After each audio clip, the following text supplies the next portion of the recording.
Hello नमस्कार दोस्तों, मैं मनोज मूंड आपका स्वागत करती हूँ जीके मूंड क्लासेज में। देखिए दोस्तों, आज हम 1857 की क्रांति के 30 ऐसे महत्वपूर्ण प्रश्नों का अध्ययन करेंगे जो किसी न किसी एग्जाम में पूछे जा चुके हैं और आगे भी पूछने की संभावना है। और उसके साथ में हम कुछ महत्वपूर्ण फैक्ट भी हैं, उनको भी देखते हुए चलेंगे। तो चलिए शुरुआत करते हैं। देखिए दोस्तों, क्वेश्चन नंबर 1 है, किस रियासत ने सर्वप्रथम अंग्रेजों से संधि की? करौली 15 नवंबर 1817 और बख्शपाल द्वारा यह संधि की गई। दूसरी रियासत है टोंक, नवंबर 1817 में इसने संधि की। तीसरी रियासत है कोटा, 26 दिसंबर 1817। ट्रिक से याद रखो, कटको क्या करौली टोंक को कोटा क्रम से।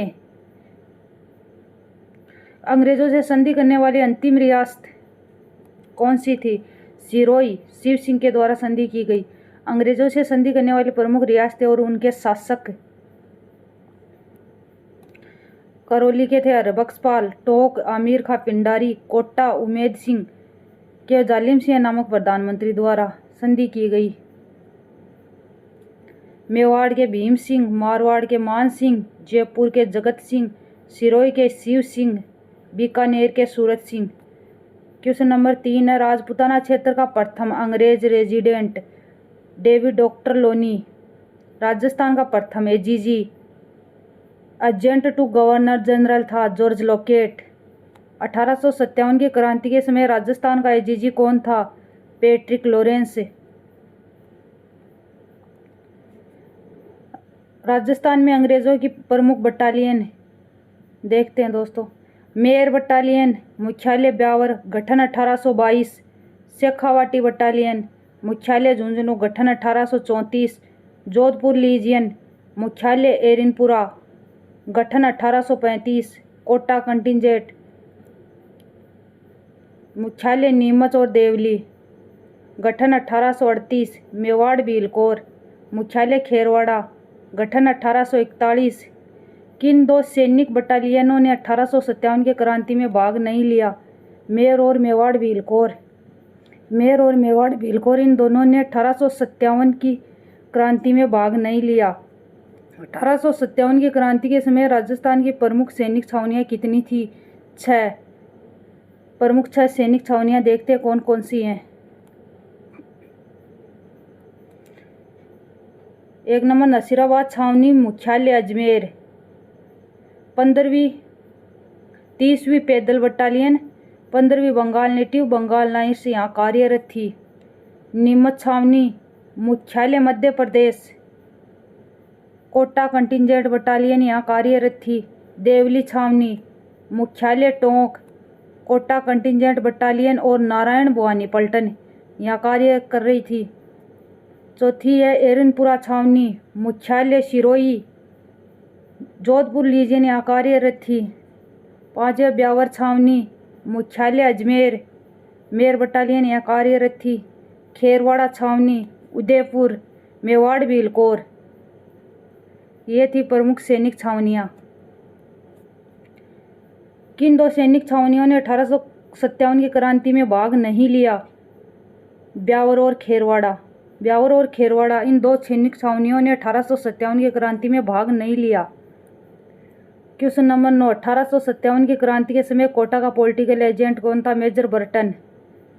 क्रांति के समय रियासतों के political agent: Mewar captain Showers, Marwar Mac Mason, Jaipur colonel Eden, Kota major Burton, Bharatpur Morrison, Sirohi JD Hall. ये क्रांति के समय रियासतों के पॉलिटिकल एजेंट थे। क्वेश्चन नंबर 10, 1857 की क्रांति का प्रथम विद्रोह कब व किस छावनी में हुआ? 28 मई 1857, नसीराबाद छावनी। क्वेश्चन नंबर 11, नसीराबाद में क्रांति का नेतृत्व किसने किया? बख्तावर सिंह। नीमच में 1857 की क्रांति की शुरुआत कब हुई? 3 जून 1857। नीमच में क्रांति के नेतृत्वकर्ता कौन थे? हीरा सिंह और मोहम्मद अली बेग। क्वेश्चन नंबर 14, चलो दिल्ली मारो फिरंगी का नारा किस छावनी के सैनिकों के द्वारा दिया गया? ये एरिनपुरा छावनी के सैनिकों के द्वारा दिया गया। चलो दिल्ली मारो फिरंगी का नारा एरिनपुरा छावनी के सैनिकों के द्वारा दिया गया।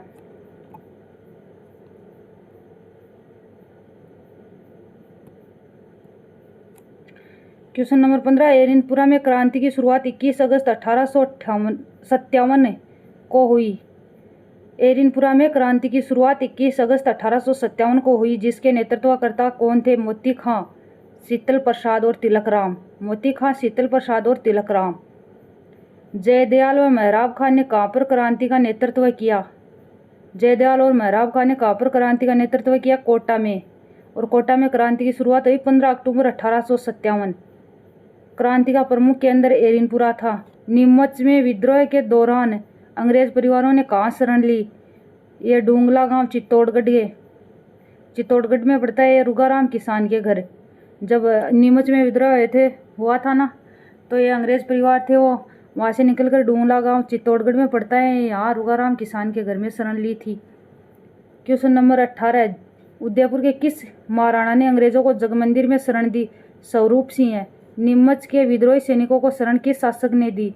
शाहपुरा नरेश लक्ष्मण सिंह। क्वेश्चन नंबर 20, ठाकुर कुशाल सिंह कहाँ के जागीरदार थे? आहुआ। किस युद्ध में मारवाड़ का पॉलिटिकल एजेंट मैकमोहसन मारा गया? चेलावास का युद्ध 18 सितंबर 1857 को लड़ा गया। चेलावास युद्ध 18 सितंबर 1857 को लड़ा गया, जिसमें मारवाड़ का पॉलिटिकल एजेंट मैकमोहसन मारा गया था। क्वेश्चन नंबर 22, मारवाड़ की रेबारी जाति किसे अपने लोक देवता के रूप में पूजती हैं? मैकमोहसन। जो ये मैकमोहसन था, ये रेबारी जाति पर कुछ लगने वाले कर थे, उनमें उनको छूट दी थी, इसलिए इसे वहाँ मारवाड़ की रेबारी जाति अपने लोक देवता के रूप में पूजती थी। क्वेश्चन नंबर 23, किस युद्ध को गोरो कालो का युद्ध कहा जाता है? चेलावास का युद्ध। चेलावास के युद्ध को गोरो कालो का युद्ध भी कहा जाता है और इसे आहुआ का युद्ध भी कहा जाता है। टेलर आयोग का संबंध किससे है? ठाकुर कुशाल सिंह। टेलर आयोग का संबंध ठाकुर कुशाल सिंह। कोटा में क्रांतिकारियों द्वारा किस पॉलिटिकल एजेंट को मार दिया गया? क्वेश्चन नंबर 25, कोटा में क्रांतिकारियों द्वारा किस पॉलिटिकल एजेंट को मार दिया गया? Major Burton. Major Burton. Question number 26, Jan क्रांति का सबसे बड़ा केंद्र था कोटा। अमरचंद भाटिया कहाँ के निवासी थे? बीकानेर। इनको 1857 की क्रांति का भामाशाह भी कहा जाता है, अमरचंद भाटिया जी को। क्वेश्चन नंबर 28, अंग्रेजों ने राजस्थान के किस शासक को सितारे हिंद की उपाधि और कोटपुतली परगना उपहार के रूप में दिया? जयपुर शासक सुवाई राम सिंह। जयपुर शासक सुवाई राम सिंह। राजस्थान का वह शासक जिसने राज्य से बाहर जाकर अंग्रेजों की सहायता की? बीकानेर नरेश सरदार सिंह। बीकानेर नरेश सरदार सिंह। क्वेश्चन नंबर 30, विद्रोहियों में एक भी नेता योग्य होता तो हमारी कश्ती कब की डूब जाती या हम सदा के लिए हार जाते? देखिए क्वेश्चन, विद्रोहियों में एक भी नेता योग्य होता तो हमारी कश्ती कब की डूब जाती या हम सदा के लिए हार जाते। यह कथन किसके हैं? John Lawrence. वीडियो को पूरा देखने के लिए धन्यवाद दोस्तों। Thank you.